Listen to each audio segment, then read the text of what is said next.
The datapad felt insignificant in Vilos's clawed grip, a flimsy rectangle of glass and light that contained the supposed logic of the Galactic Council. He sat in the observation gallery of the High Bastion, the primary military academy for the sector, his tail coiled neatly beneath the bench. The air in the gallery was kept at a median temperature to accommodate the 12 different species currently enrolled, which meant it was slightly too cold for his liking. He adjusted his thermal collar, the nanoweave fabric humming softly as it generated heat against his scales. On the screen before him glowed the biometric profile of Cadet Sila's Thorn. Species, Terran, classification, Class 5 adaptive apex entity. Vilos flicked his tongue, tasting the recycled air, sensing the pheromones of frustration radiating from his own skin. Class 5. The designation was reserved for species like the Kratak, his own people, who possessed armored hides, redundant organ systems, and the ability to crush durasteel with their jaws. It was for the Chitauri, with their hive-mind coordination and venomous spurs. It was for the silicoids, who could survive in a vacuum for 3 days. He looked down through the transparent steel glass to the training floor below. Sila's Thorn stood there, waiting for the drill instructor. The human was soft. That was the only word Vilos could find for it. Thorn possessed no exoskeleton, no natural weapons, no camouflage, and his senses were woefully average. He was a bag of saline and calcium wrapped in thin, easily torn skin. To classify such a creature as an apex entity was not just a scientific error. It felt like a political insult. The drill instructor, a massive four-armed Goran named Krell, stepped onto the platform. Krell's voice boomed through the speakers, magnified to rattle the bones of everyone watching. Cadets, a line. Down below, 20 candidates snapped to attention. The floor was a chaotic mix of biology. There was Vilos's squadmate Bax, a Kratak of the northern brood with scales the color of dried blood. There was a fluid, shifting mass of tentacles that was the Cephalon cadet. And there was Thorn. The human stood straight, his eyes forward, his pulse rate, visible on Vilos's remote monitor, distressingly slow.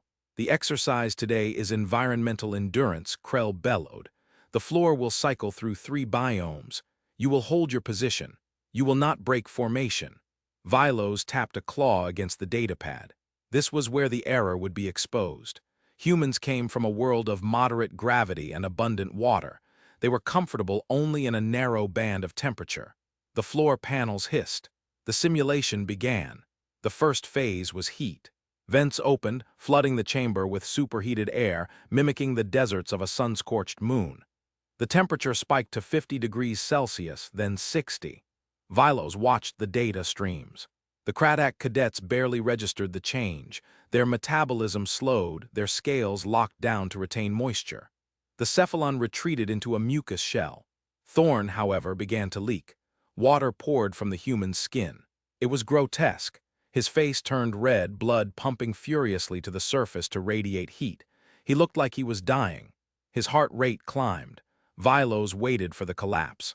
The human was losing vital fluids at a suicidal rate. But Thorn did not fall. He stood there dripping, his chest heaving, his eyes narrowed but focused. He was cooling himself through the expulsion of water. It was an inefficient, desperate biological gamble, yet it was working. He maintained consciousness where the insected Chitauri were beginning to jitter and fail, their internal chemistry cooking inside their rigid shells. The environment shifted. The heat vanished, replaced instantly by freezing nitrogen mists. The temperature plummeted to 30 degrees below zero. The moisture on Thorn's skin froze instantly. Vilos winced.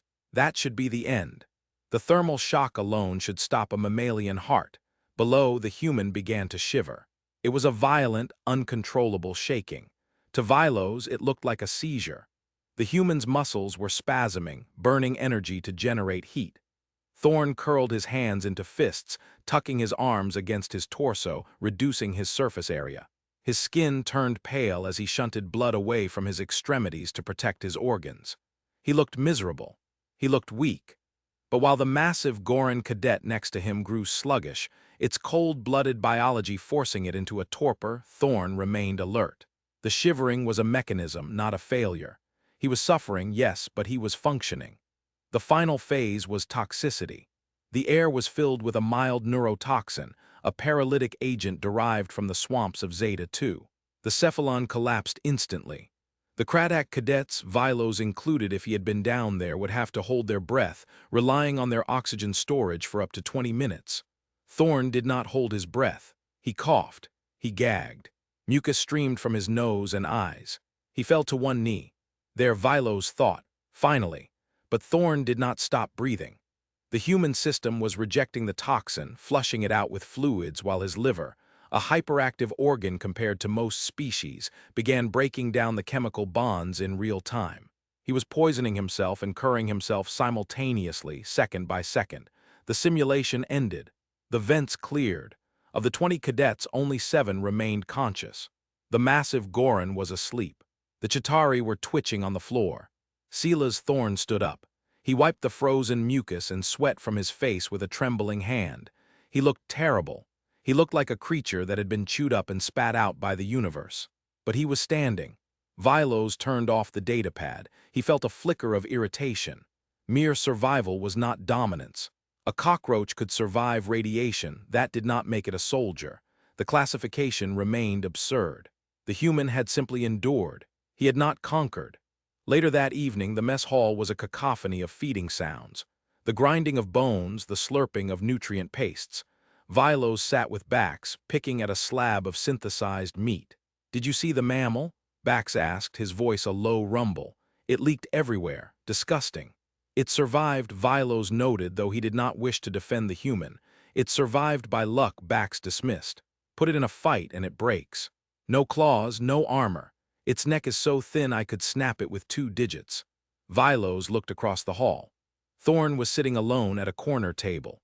He was eating a mixture of carbohydrates and proteins, reading from a physical book, paper sheets bound together, an archaic affectation. He looked small. He was not scanning the room for threats. He was not posturing. He was completely still, except for the rhythmic movement of his jaw and the occasional turning of a page. There was something about that stillness that bothered Vilos. It was not the stillness of a rock, but the stillness of a dormant machine. "I intend to challenge him," Vilos said. Bax laughed, a dry, rasping sound. "In the circle. You will kill him, Vilos. The instructors will dock your merits for damaging equipment. We enter the combat phase tomorrow," Vilos said, his eyes fixed on the human. "I want to see what happens when the environment fights back." The combat phase was conducted in the kinetic sphere, a zero-G chamber where gravity could be localized and manipulated. The objective was simple: capture the beacon in the center of the arena. Weapons were set to stun, a neural shock that simulated the pain of a severed limb without the permanent damage. Vilos was paired against Thorne in the 3rd rotation. As they floated in the staging area, Vilos checked his suit. His Craddock physiology was enhanced by light combat armor, boosting his natural strength. He carried a standard-issue pulse rifle and a shock baton. Thorne wore the standard kinetic suit, which looked baggy on his frame. He held the rifle loosely. "Cadet Vilos," Thorne nodded politely. "Cadet Thorne," Vilos replied, keeping his voice cold. "Try not to break." The buzzer sounded. Gravity shifted. Down became sideways. Vilos launched himself off the bulkhead, his claws digging into the metal grate for traction.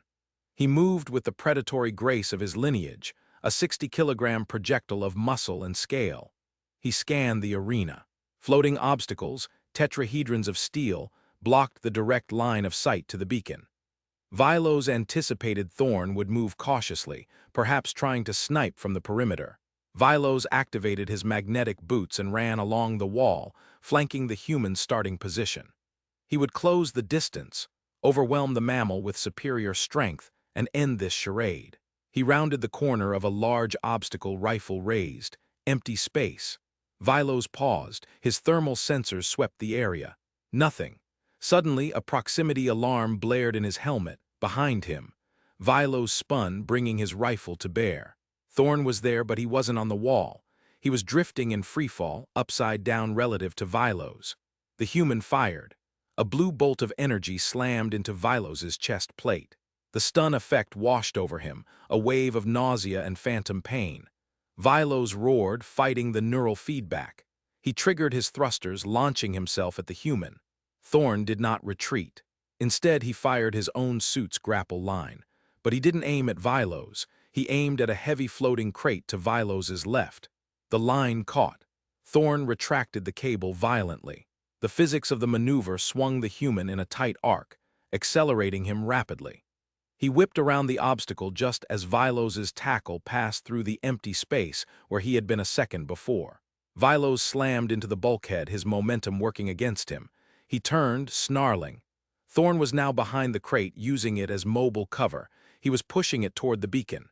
Cowardice, Vilos hissed over the comms. Face me. Tactics, Thorn replied. His voice was calm, annoyingly calm. Vilos abandoned the wall. He kicked off, diving into the open space. He was faster. He knew he was faster. He zigzagged, dodging 2 shots from Thorn's rifle. He closed the distance to the crate. With a massive heave, Vilos grabbed the edge of the crate and flung it aside, exposing the human. Thorn was waiting. He didn't have his rifle raised. He had his shock baton in one hand and his grapple gun in the other. Vilos lunged, swinging his own baton, a blow meant to shatter ribs. Thorn didn't block. He collapsed. He folded his body, dropping his center of gravity, or where it would be if gravity existed. He let Vilos's swing pass over his head, missing by millimeters. As Vilos overextended, Thorn kicked out. Not at Vilos's body, but at Vilos's wrist. The impact was precise. Vilos's grip faltered. His baton drifted away. In the same motion, Thorn fired the grapple point-blank into Vilos's chest armor. The magnet locked on. Got you, Thorn whispered. Thorn triggered the retract mechanism, but he didn't pull himself to Vilos. He anchored his boots to the beacon, which he had drifted near while Vilos was distracted, and reeled Vilos in like a fish. Vilos was yanked forward, off balance, his arms flailing. Thorn stepped inside his guard. It was a fluid motion, ugly but effective. The human used his elbow, driving it into the soft bundle of nerves at the junction of Vilos's neck and shoulder. It wasn't a strike of power. It was a strike of leverage. Vilos's arm went numb. Thorn spun him around, using Vilos's own mass as a shield against the imaginary reinforcements, and pressed the muzzle of his rifle against the back of Vilos's skull. Bang, Thorn said softly. The simulation ended. The lights returned to neutral. Vilos floated there, his heart pounding against his ribs. He had not been overpowered. He had been dismantled. The human had not used speed or strength. He had used geometry. He had turned Vilos's own aggression into a weapon against him. Back in the locker room, the silence was heavy. Vilos removed his helmet, his scales flushed darker with humiliation. Thorn was 2 lockers down, unlacing his boots. He looked tired. There was a bruise forming on his face where the G-forces had slammed him against his helmet lining. You have. Unexpected reflexes, Vilos said, the words tasting like ash in his mouth. Thorn looked up. He smiled, a bearing of flat, omnivorous teeth. We played a lot of ball games where I grew up. You commit too hard, Vilos. Once you start moving, you can't change direction. And you can, Thorn shrugged. We're wobbly, it helps. Vilos stared at him. Wobbly. The Class 5 Apex entity described itself as wobbly. The weeks turned into months. The skepticism in Vilos's mind did not vanish, but it began to mutate into a complex fascination. He watched Thorn in every class. In the strategy phase, the cadets were placed in command of simulated fleets. The parameters were strict: manage resources, logistics, and morale while engaging an enemy force of superior tonnage. Most cadets played by the book. The Craddock favored the iron wedge formation, massive frontal assault. The Sions used deception and electronic warfare. Thorn did something that caused the simulation proctors to pause the exercise twice to check for errors. He lied, not just a tactical feint. He broadcasted a surrender signal on an open channel, encoded with genuine emotional distress patterns. He offered up his flagship as a prize. When the enemy AI moved to board, dropping its shields to initiate docking procedures, Thorn detonated his flagship's reactor. He sacrificed his most powerful piece to cripple the enemy fleet, then mopped up the survivors with his swarm of destroyers. After the exercise, the debriefing was tense. That was a violation of the rules of war, a high-ranking proctor, a rigid crystalline entity, stated. You signaled surrender. I signaled a ceasefire for negotiation, Thorn corrected, pointing to the logs. The AI assumed surrender. I exploited the assumption. It is dishonorable, Bax grumbled from the back of the room. It's winning, Thorne said. He didn't say it arrogantly. He said it like it was a sad fact of life. If the objective is survival, honor is a luxury I can't afford until the shooting stops. Vilos wrote this down in his personal logs. Subject displays a dissociation between morality and necessity, capable of extreme pragmatism. Dangerous. But the true test, the one Vilos knew would break the human, was the psychological trials, the deep dive. It was a neural interface simulation designed to manifest a species' primal fears. For a Craddock, it was usually the loss of the brood, isolation, the cold dark where their blood would freeze. Vilos exited his session shaken but resolute. He had faced the frozen void and maintained his duty. He was sweating, his pulse high, but he had passed. He waited for Thorne. The human had been in the chair for 3 hours. Most sessions lasted 1. The technicians were whispering. Vilos moved closer to the monitors. What is happening? He asked a technician. The readings are erratic, the technician replied. Usually the subject's cortisol levels spike and stay high. We see panic, then resignation or a fight response. And Thorne, the technician, pointed to the graph. Look. The line was a roller coaster. Massive spikes of terror followed instantly by flat lines of absolute calm. Then terror again. Then calm. He's not succumbing to the fear, the technician said. He's metabolizing it. When the door finally hissed open, Thorne walked out. He didn't stumble. He didn't look shaken. He looked furious. His eyes were dilated, the pupils swallowing the irises. His jaw was set so hard Vilos could see the muscles twitching. He walked past Vilos without acknowledging him, radiating a heat that felt almost physical. Thorne, Vilos said. The human stopped. He turned his head slowly. For a second, Vilos felt a primal spike of fear in his own gut. The face looking back at him wasn't the soft, polite classmate. It was a predator. The wobbly human was gone. In his place was something ancient and violent. Are you injured? Vilos asked, stepping back involuntarily. No, Thorne said.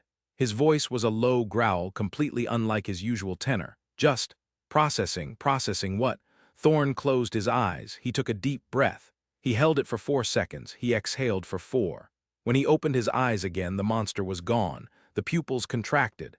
The tension in his jaw vanished. He was just Silas again.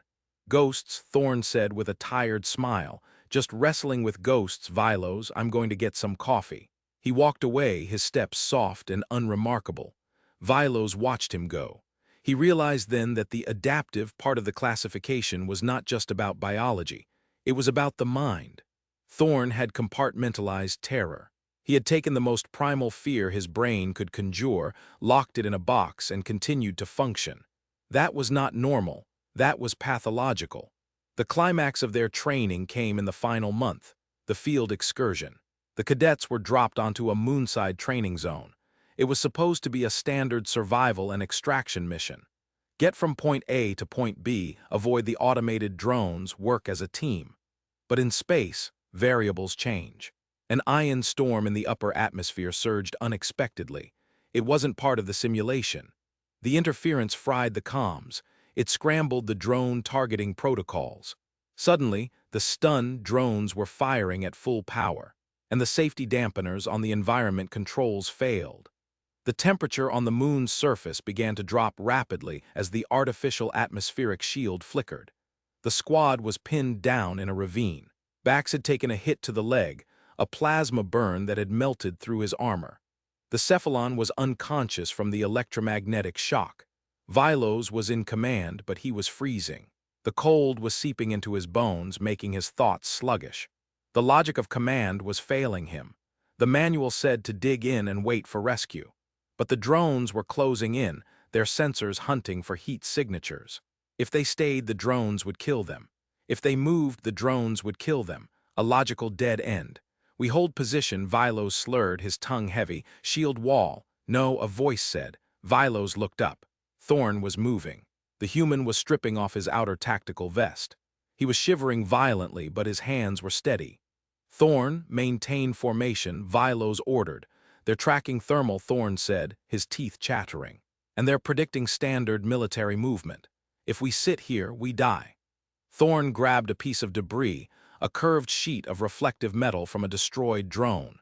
He began to rub it with dirt, mixing the local clay with water from his canteen to create a paste. "What are you doing?" "Camouflage," Thorne said, "not for eyes, for sensors." He smeared the cold mud over his face and neck. Then he looked at Vilos. "Give me your power cell." "My rifle?" "No, the suit core, the heater." "If I give you that, I will freeze in 20 minutes, Vilos said. "If you don't, we all die in 5, Thorne snapped. "Give it to me." There was that voice again, the command voice, the predator voice. Vilos ejected the core. His suit went dead. The cold hit him like a physical blow. Thorne took the core. He rigged it to the reflective metal sheet. He punched a code into the core's regulator, overriding the safety. "I'm going to throw this," Thorne said. "It's going to go critical. It'll create a massive heat bloom. The drones will target it. When they do, I'm going to run for the ridge." "You cannot outrun them," Vilos said. "I don't have to outrun them. I just have to get to the manual override for the sector grid. It's 300 meters. You have no armor. You have no weapon." Thorne grinned. It was a terrible, desperate grin. "I have adrenaline. Do it." Thorne activated the core and hurled it over the ravine edge. 3 seconds later, a blinding flash of white heat erupted. The drones shrieked, their sensors swiveling toward the overload. Thorne scrambled up the wall of the ravine. Vilos watched him. The human didn't run like a soldier. He ran like a beast. He was on all fours for part of the climb, clawing at the dirt. He slipped, fell, rolled, and kept moving. A drone swung around, its laser charging. Thorne didn't stop to dodge. He picked up a rock and threw it. It was a primitive, laughable gesture. A rock against a machine. But the rock hit the drone's sensor array. It didn't destroy it, but the impact jarred the delicate optics for a fraction of a second. The laser fired wide, scorching the rock next to Thorne's head. Thorne reached the ridge. He threw himself at the control panel. He didn't have the codes. He didn't try to hack it. He smashed the panel with the butt of his empty pistol, tore out the wiring, and hot-wired the shutdown sequence by sparking 2 leads together. The drones powered down. The lights on their chassis died. Silence returned to the ravine. Vilos lay in the dirt, his vision tunneling from the cold. He looked up at the ridge. Thorne was lying on his back, laughing. It was a breathless, hysterical sound. The rescue dropship arrived 10 minutes later. In the infirmary 2 days later, Vilos stood by Thorne's biobed. The human was covered in regenerative gel. He had 3 broken ribs, severe hypothermia, and muscle tears in both legs. "You acted illogically," Vilos said. Thorne opened one eye. "Did it work?" "Yes, then it was logical enough." Vilos sat down. The datapad was in his hand. He looked at the file again. Class 5 Adaptive Apex Entity. He finally understood the definition. Other species were apex because they were perfected. The Cradak were perfect warriors. The Psions were perfect thinkers. They fit their niches flawlessly. But if you broke the niche, if you changed the parameters, they failed. Humans were not perfect. They were broken. They were incomplete. And because they were incomplete, they could never be stopped. They filled the cracks. They changed their biology, their psychology, their morality to fit the shape of the problem. They were the variable constant. "You are dangerous, Thorne," Vilos said softly. Thorne chuckled, then winced. "Only when I have to be. That is the problem," Vilos said. "You always find a way to have to be." Vilos stood up. He walked to the window, looking out at the stars. He felt a deep, abiding respect for the creature in the bed behind him. And for the first time in his life, he felt a true, shivering fear. Because he knew that if the galaxy ever truly turned against humanity, if the parameters ever shifted to total extinction, the humans wouldn't just endure. They wouldn't just survive. They would become whatever monster was necessary to win.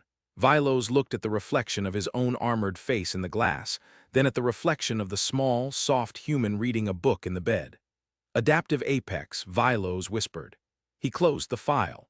The unease in his gut did not go away. It settled there cold and heavy, a permanent reminder that in a universe of specialized hammers, the human was a fluid, living water that could drown them all. End of report.